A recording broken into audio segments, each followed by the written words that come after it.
வேகமான உலகத்துக்கு வேகமான ஒரு நற்செய்தி சொல்லதான் வந்திருக்கேன். அது என்ன செய்ய தெரியுமா? என்னங்க, இருதயத்துல மிகுதியான வருத்தத்தோடு வேதனையோடு இருதயம் காயப்பட்ட சூழ்நிலையில இருக்கிறீங்களா? இப்படிப்பட்ட வேதனையை ஆற்ற மனுஷனுடைய வார்த்தைகளை கேட்டு அந்த மனுஷனுடைய வார்த்தைகள் பல விதமா உங்களை குத்தி குத்தி இருதயத்தை காயப்படுத்தின சூழ்நிலையில இருக்கிறீங்களா? இப்படிப்பட்ட இருதய வேதனைக்காகவே கர்த்தர் ஒரு வார்த்தையை வைத்திருக்கிறார். அது என்ன தெரியுமா? உன்னதப்பட்ட 5வது அதிகாரம் 4வது வசனத்துல, என் நேசர் தமது கையை கதவு துவாரத்தின் வழியாக நீட்டினார், அப்பொழுது என்னுள்ளம் அவர் நிமித்தம் பொங்கினது என்று எழுதியிருக்கு.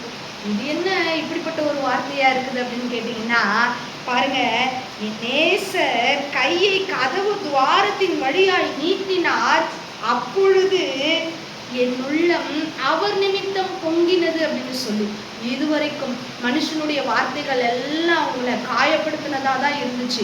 எந்த மனுஷனுடைய வார்த்தையும் உங்களுடைய இருதயத்தை ஆற்றக்கூடியதாவோ தேற்றக்கூடியதாவோ இல்லை. ஆனா இன்னைக்கு ஒருத்தர் உங்க இருதயத்தை பார்த்து இந்த துவாரத்தின் வழியா அவருடைய கரத்தை நீட்டுகிறார். அப்படி நீட்டினா என்ன நடக்கும்னா, அது பொங்கினது, என் உள்ளம் பொங்கினது என்று எழுதியிருக்குது.